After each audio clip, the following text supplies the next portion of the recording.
സൂര്യകിരണങ്ങൾ glass window വഴി ബാൽക്കണിയിലേക്ക് പതിഞ്ഞു. Allen പതിയെ മിഴികൾ തുറന്നു. ആദ്യം തന്നെ അവൻ്റെ കണ്ണിലുടക്കിയത് രണ്ട് കൈയും ചുരുട്ടിപ്പിടിച്ച് ഒന്നാകെ അവൻ്റെ നെഞ്ചിലേക്ക് പതിഞ്ഞു കിടക്കുന്ന തൻ്റെ പ്രാണനിലേക്കാണ്. കഴിഞ്ഞ ദിവസത്തെ പ്രണയ അടയാളങ്ങൾ പോലെ അവളുടെ ചുണ്ടുകൾക്ക് ചോര ചുവപ്പ് നിറമായിരുന്നു. കഴുത്തിന് ചുറ്റും അവൻ നൽകിയ പ്രണയ സമ്മാനങ്ങൾ വട്ടത്തിൽ ചുമന്നു കിടപ്പുണ്ട്. രാത്രിയിലെപ്പോഴോ അലൻ അവൻ്റെ ഷർട്ട് അവൾക്ക് ഇട്ടുകൊടുത്തിരുന്നു. അവൾക്കതല്പം ലൂസായതുകൊണ്ട് ഷോൾഡറിൽ നിന്നും ഇരുഭാഗത്തേക്കും നീങ്ങിക്കിടക്കുന്നു. അതിനാൽ ഷോൾഡറിൽ തെളിഞ്ഞു നിൽക്കുന്ന പാടുകൾ എടുത്തറിയാൻ സാധിക്കും. അത് കാണി ഒരേ സമയം അവൻ അവളോട് പ്രണയവും അതിലുപരി അവൾക്ക് വേദനിച്ചു കാണുമല്ലോ എന്നോർത്ത് സങ്കടവും അവനിൽ നിറഞ്ഞു. അവൻ്റെ നെഞ്ചിൽ മുഖവുരസിക്കൊണ്ട് അമ്മു കണ്ണു തുറന്നു. തന്നെ നോക്കി കിടക്കുന്നവന് പതിയൊരു പുഞ്ചിരി നൽകിയ കഴിഞ്ഞാണ് തലേ ദിവസത്തെ രാത്രി ഓർമ്മയിലേക്ക് കടന്നു വന്നത്. പിടഞ്ഞു പോയി അവള്. അതിലുപരി ആ കുഞ്ഞിമുഖം ചുവന്നു തുടുത്തു. അവൻ്റെ മിഴികളെ നേരിടാൻ കഴിയാത്തതിനാൽ അമ്മു ഇരു കണ്ണുകളും മുറുകെ അടച്ച് അലൻ്റെ നെഞ്ചിലേക്ക് മുഖം അമർത്തി. പൊന്ന, എൻ്റെ പൂച്ചക്കുഞ്ഞിന് നാണമാണോ? കളിയാക്കണ്ടോ? പിണങ്ങി മുഖം വീർപ്പിച്ചു അവൾ. എൻ്റെ കുഞ്ഞിനെ ഞാൻ കളിയാക്കൂ? വായോ, നമുക്ക് ഫ്രഷാകണ്ടേ? ഇന്ന് തന്നെ തിരികെ പോകാനുള്ളതാ. എന്ന് ഞാൻ പോയി ഫ്രഷാകാം. അവനിൽ നിന്ന് അടർന്നു മാറാൻ ശ്രമിച്ചുകൊണ്ട് അവൾ പറഞ്ഞു. അടങ്ങിക്കിടക്ക് വാവേ, ഇന്നെൻ്റെ കുഞ്ഞിനെ ഇച്ച ഫ്രഷാക്കിച്ചോളാം. അവൻ്റെ വാക്കുകൾ കേൾക്കെ മിഴിഞ്ഞ കണ്ണുകളോടെ അമ്മു അവനെ നോക്കി. അത് ഞാൻ ഫ്രഷാവായിച്ച. അല്ലു അവളെ ഒന്ന് കൂർപ്പിച്ചു നോക്കി. അയ്യടാ, ഇനി മുതലേ എൻ്റെ കുഞ്ഞിൻ്റെ കാര്യം ഞാൻ നോക്കിക്കോളാം. ഇന്നലെ എൻ്റെ അമ്മൂസിനെ പൂർണ്ണമായും ഞാൻ അറിഞ്ഞതല്ലേ. ഇനി ഞാൻ കാണാത്തതായിട്ട് എന്തെങ്കിലും വല്ല ഒളിപ്പിച്ചു വെച്ചിട്ടുണ്ടോ ഇച്ചായൻ്റെ കൊച്ച്? തുടക്കം കാര്യമായി പറഞ്ഞെങ്കിലും ഒഴുക്കം കള്ളച്ചിരിയോടെ അലൻ അമ്മുവിനെ നോക്കി. ചി, എന്തൊക്കെയായി ഇച്ചായി പറയുന്നത്? അവൻ്റെ വാക്കുകൾക്ക് പുറമെ അവളിൽ പരതി നടക്കുന്ന അവൻ്റെ കൈകളും അവൾക്കുള്ളിൽ പരവേഷം നിറച്ചു. ഇനിയൊന്നും പറയണ്ട അല്ലേലേ, ഒത്തിരി കഷ്ടപ്പെട്ട് ഞാനേ കൺട്രോൾ ചെയ്യുന്നത്. ചിലപ്പോൾ കയ്യിൽ നിന്ന് പോവും പെണ്ണേ. നിശ്വസിച്ചുകൊണ്ട് അല്ലു പറഞ്ഞു നിർത്തിയപ്പോൾ അവൻ്റെ കൈ കിട്ടുന്നു കൊട്ടി അവള്. വഷളത്തരം മാത്രമേ പറയൂ. കണ്ണ് കൂർപ്പിച്ച് നോക്കി അവൾ പറഞ്ഞു. തിരികെ പോവേണ്ടത് കൊണ്ട് തന്നെ പെട്ടെന്ന് തന്നെ ഫ്രഷായി. പറഞ്ഞതുപോലെ അല്ലു തന്നെയായിരുന്നു അമ്മുവിനെ ഫ്രഷാക്കിച്ചത്. ഇടയ്ക്ക് വെള്ളം വീഴുമ്പോൾ ദേഹം നീറുന്നത് അവൾ അറിയുന്നുണ്ടായിരുന്നു. അതറിഞ്ഞെന്ന പോലെ അല്ലു അമ്മുവിനെ നോക്കി. പക്ഷെ അപ്പോഴേക്കും അവളുടെ മുഖമസ്തമയ സൂര്യനെ പോലെ ചുവന്നു വന്നു. അവൻ അമ്മുവിനെ ഫ്രഷാക്കി തൽക്കാലത്തേക്ക് അവൻ്റെ തന്നെ ഒരു ഷർട്ട് ഇടിയിപ്പിച്ച് തല നന്നായി തുവർത്തി കൊടുത്ത് അവളെ ബെഡിലേക്ക് കിടത്തി പുതപ്പിച്ചു കൊടുത്തു. കുറച്ചു നേരം കൂടെ ഉറങ്ങിക്കും എൻ്റെ കൊച്ച്, അപ്പോഴേക്ക് വെച്ച് ഫ്രഷായി വരാമേ. അതും പറഞ്ഞു വാത്സല്യത്തോടെ അവളുടെ നെറുകയിൽ അവൻ ചുണ്ടമർത്തി. തിരികെ അവളും ഒത്തിരി ഇഷ്ടത്തോടെ അവൻ്റെ കവളിൽ അതരം ചേർത്തു. ഫ്രഷായി ഇറങ്ങിയ അലൻ കാണുന്നത് കുഞ്ഞുങ്ങളെ പോലെ ചുണ്ടി ചെറുതായി പിളർത്തി ഉറങ്ങുന്ന അമ്മുവിനെയാണ്. ഒന്ന് ചിരിച്ചുകൊണ്ട് അവൻ അവൾക്കടുത്തിരുന്നു. പതിയെ നെറുകയിൽ തലോടി. ഒപ്പം നേർമയായി പിളർത്തി വെച്ചിരിക്കുന്ന അവളുടെ ആദരങ്ങളിൽ ഒന്ന് മുത്തി. ഒന്നുകൂടെ അമ്മുവിനെ നോക്കി മുറിക്ക് പുറത്തേക്കിറങ്ങി. അന്നേരം അവനിൽ ഒരു മറ്റൊരു ഭാവമായിരുന്നു. സർവവും ചുട്ടരിക്കാൻ പ്രാപ്തമായത്. സെക്യൂരിറ്റി ഗാർഡ്സ് 4 പേരെ റൂമിന് പുറത്തായി നിർത്തി. അവരെ ഒന്ന് നോക്കി അലൻ പുറത്തേക്കിറങ്ങി. നിമിഷ നേരം കൊണ്ട് അവൻ്റെ കാർ ഒരിരുമ്പലോടെ അവിടെ നിന്നും പാഞ്ഞു പോയിരുന്നു. ഏതോ ഒരു ഗോഡൌണിൽ കറുത്ത വസ്ത്രധാരികളുടെ തോക്കിന് മുന്നിൽ അയാളിരുന്നു. അപ്പോഴും അയാളുടെ മുഖത്ത് പുച്ഛം നിറഞ്ഞു നിന്നിരുന്നു. ഉറച്ച ബൂട്ട്സിൻ്റെ ശബ്ദം കേൾക്കെ എല്ലാവരുടെയും ശ്രദ്ധ അങ്ങോട്ടേക്കായി. അത്ര നേരം പുച്ഛം നിറഞ്ഞു നിന്നിരുന്ന മുഖത്ത് ഭയം നിറഞ്ഞു. ഒരു നിമിഷം മരണമുഖാമുഖം കണ്ട അയാള്. ഡെവിൾ. അത് കേൾക്കെ ഗാർഡ്സ് തിരിഞ്ഞു നോക്കി. ബ്ലാക്ക് ഹൂഡി, ഒരു കയ്യിൽ ഹോക്കി സ്റ്റിക്ക്. അവൻ്റെ ഓരോ ചുവടിലും സ്വർണ്ണ ചെയിനിൽ ആടി ഉലഞ്ഞു പോകുന്ന കുരിശമാല. വെളുത്ത മുഖം കോപത്തിൻ്റെ ചുവപ്പിനാൽ മാറി.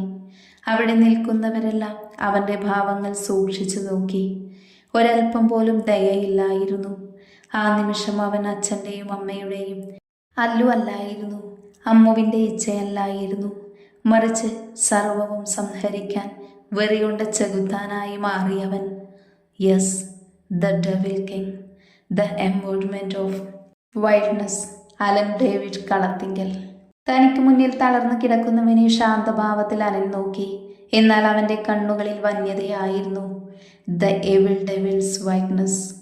തന്നെ ഈ നിമിഷം വെണ്ണീറാക്കാൻ പാകത്തിൽ അലൻ്റെ മിഴികൾ ജ്വലിക്കുന്നുണ്ട് എന്ന് തോന്നിപ്പോയി റിച്ചാർഡിന്. എങ്കിലും ഉള്ളിൽ നിറയെ പകയായതിനാൽ അലനെ നോക്കി പുച്ഛത്തോടെ മുഖം തിരിച്ചു. റിച്ചാർഡിന്റെ ഭാവം കണ്ടിട്ടും ചിരിയോടെ അവന് മുന്നിൽ ചെയറിലായിരിക്കുന്ന അലനെ കാണി സ്റ്റീഫന് ഉള്ളം കിടുങ്ങി. കാരണം അത്രത്തോളം വന്യത നിറഞ്ഞു നിൽപ്പുണ്ടായിരുന്നു അലൻ്റെ മിഴികളിൽ. എന്താ എന്താ നിന്റെ ഉദ്ദേശം?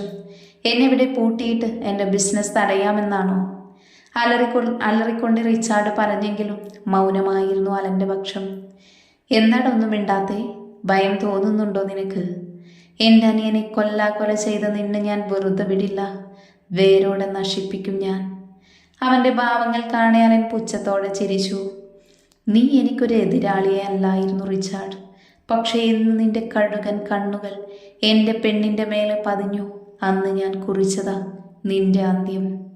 കത്തുന്ന കണ്ണുകളോട് അലൻ പറഞ്ഞപ്പോൾ പകപ്പും ഭയവും നിറഞ്ഞു നിന്നിരുന്ന റിച്ചാർഡിൻ്റെ ഉള്ളിൽ.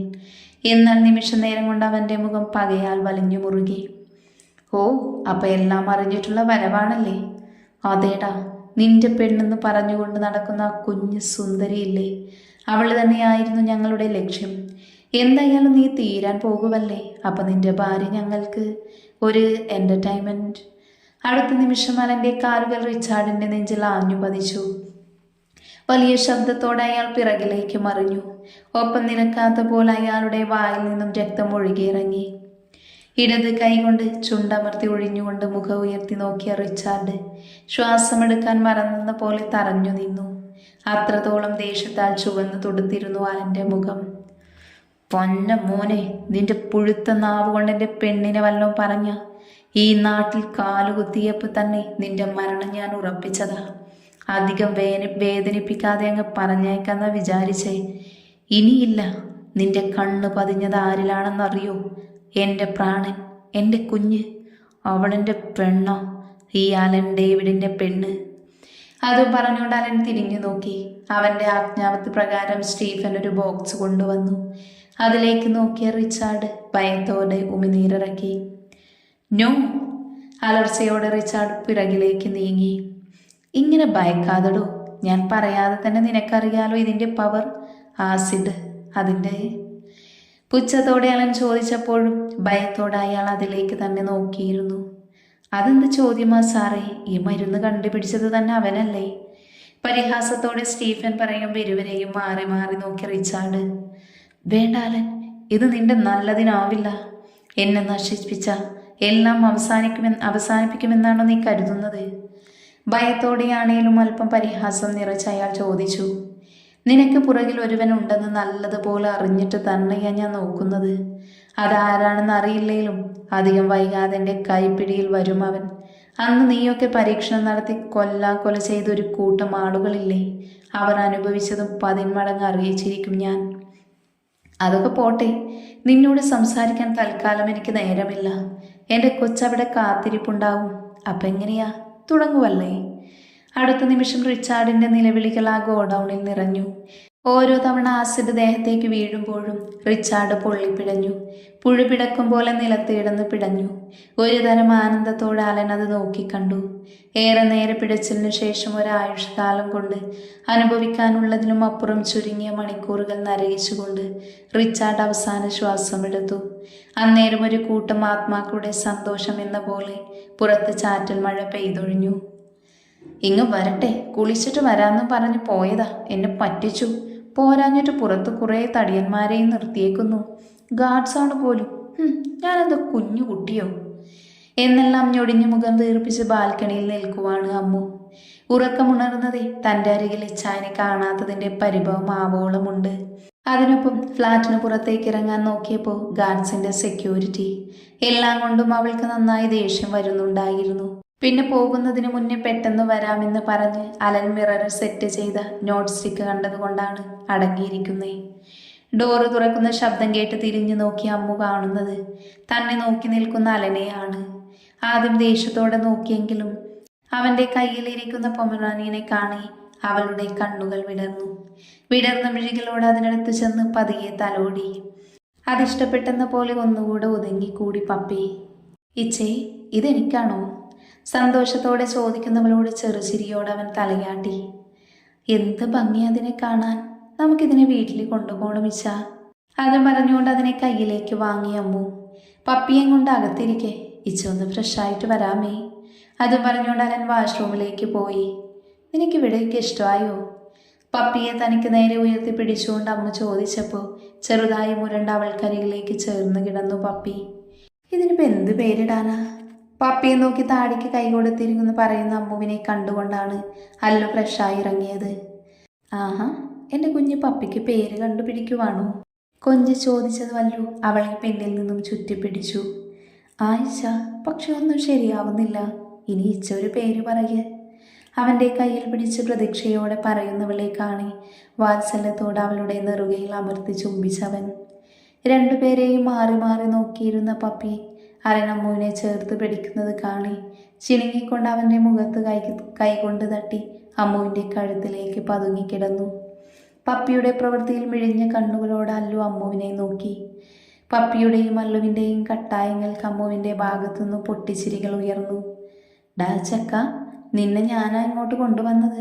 എന്നിട്ടവൻ എൻ്റെ കഞ്ഞിയിൽ പാറ്റയെ പിടിച്ചിരുന്നു. മുഖം വീർപ്പിച്ച് അവൻ പപ്പിയെ നോക്കി. എവിടെ, നമുക്കിതൊക്കെ ഗ്രാസാണെന്ന ഭാവമാണ് പപ്പിക്ക്. നമുക്ക് പിന്നെ പഴക്കുകൂടാ. ഇപ്പോൾ ഇവന് ഒരു പേര് പറയിച്ചേ. നമുക്കിവനെ പൂപ്പിന്ന് വിളിച്ചാലോ? സംശയത്തോടെ അമ്മുവിനെ നോക്കി നിറചിരിയോടെയാണ് ഉത്തരം.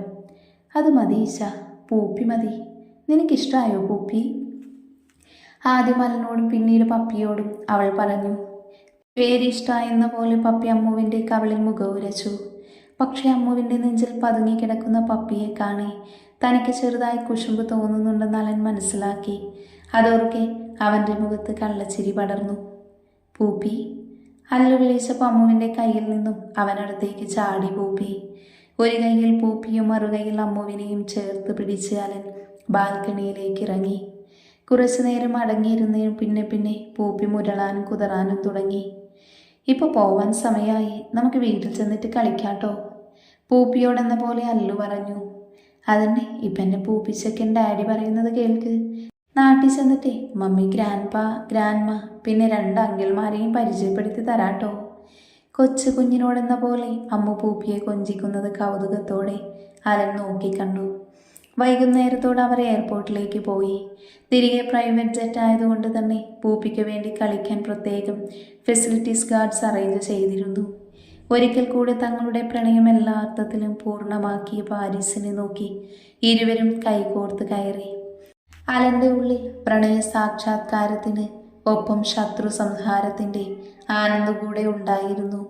എന്നാൽ ആ നിമിഷം അവൻ അറിഞ്ഞിരുന്നില്ല തൻ്റെ പ്രധാന ശത്രു അമ്മുവിന് തൻ്റെ പ്രാണന് നേർക്കടുത്തെന്ന്. അപ്പോൾ ഇനിയുള്ള കളി അങ്ങ് കോളേജിൽ